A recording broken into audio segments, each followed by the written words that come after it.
Nick, is this your first training class? No. What else have you attended before? I attended a 4-day defensive handgun course for front sight. Okay, so you've been to front sight. Yes. That's right, I remember you told me about that at dinner the other day, actually. How is this different from front sight? I would say this course is, it's not as labor intensive on the range, but the actual material that we get in terms of before, after, and I guess even during encounters. The information that Massad's presented us is far more useful than what was provided there. Okay. Over the 4-day course of front sight, there was about 1,000 rounds of ammunition expended. Most of what was taught was basic workmanship, not a whole lot of the legal stuff. Okay. So nothing against front sight, but front sight is a shooting school. Basically, that's how I put it. Okay. So now that we've done the first MAG-40, Massad Ayoob Group, would you classify a MAG-40 as a shooting school? I would call it a good balance. Really? I would call it a really good balance between the knowledge and the actual application.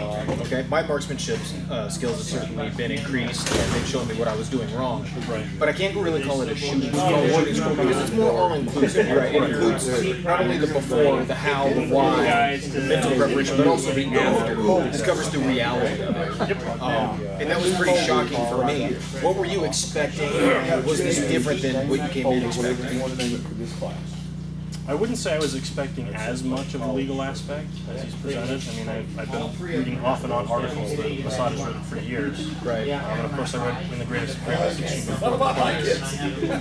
But I did kind of figure it'd be more shooting, I guess. Even though the round count was somewhat low compared to what I've done before, I figured a lot of it would be the practical application of shooting skills along with a little bit of his experience and the court results that they've had through defending people who have actually had to defend themselves.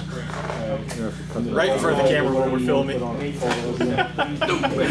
It's alright, it's just YouTube. That'll make the outtake real. Alright, we've got Travis here. The reason I wanted to have Travis on one of these interviews is because, kind of like me, he's actually a new instructor and starting up his own business, doing all that. Travis, what have you learned in this class that you're going to be able to take to your own students? What's going to improve the way you teach now? Definitely the finer points of when you can shoot, when you can't shoot. Good ways to explain it. Moss has all the exact wording, keyword, key phrases, really help you relate to the important facts and important reality of trying to defend yourself. One of the things that surprised me is I kind of expected just a pistol class. I'm going to shooting school, and this has been so much more than that for me. As far as expectations that you came in with versus what you're going to be leaving with, how would you describe the two? Well, I came in expecting a lot more shooting, and the same run-of-the-mill. Here's the rules. Here's what, here's how to shoot, not to shoot. Really got a lot more out of it. Feeling a lot more confident.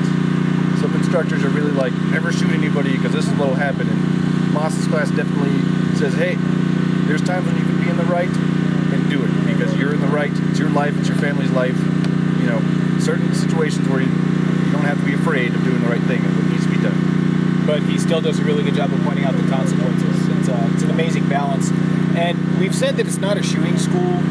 Lots of people have said, well, they thought they'd do more shooting. But one of the things that's really struck me is considering that I wouldn't call this a shooting school, my God, can the staff shoot. And I was really grateful that they got up there and showed us their own performance on the drills they were expecting of us for graduation. Yeah, definitely. It's always good when you see the instructors who've been critiquing you all week and telling you how to do it. When they put their money where their mouth is, it's always nice. Especially Moss, still got it. Yeah. Definitely sit there yakking all week about it and produce any time. So, do you think this class has been beneficial for you as a future instructor? Definitely. Learning from the legend, picking up, tricks of the trade. He's been doing this for 4 decades. I feel like I'm getting some of 4 decades worth of experience. Travis, thanks. Thanks. Ava, tell us what you were expecting from this class and how it was different. Well, what I was expecting from MAG-40 was basically a review on the CCW and lethal force, justifiable homicide issues, and it's something that I think is really important as a CCW authorized instructor to actually take and refresh every time you can. So.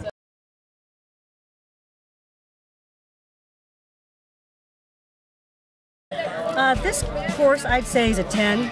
It's really different. It's not really an intense, tense range course. So what you really come out with is confidence that you would actually make the right decision in case you have to use deadly force.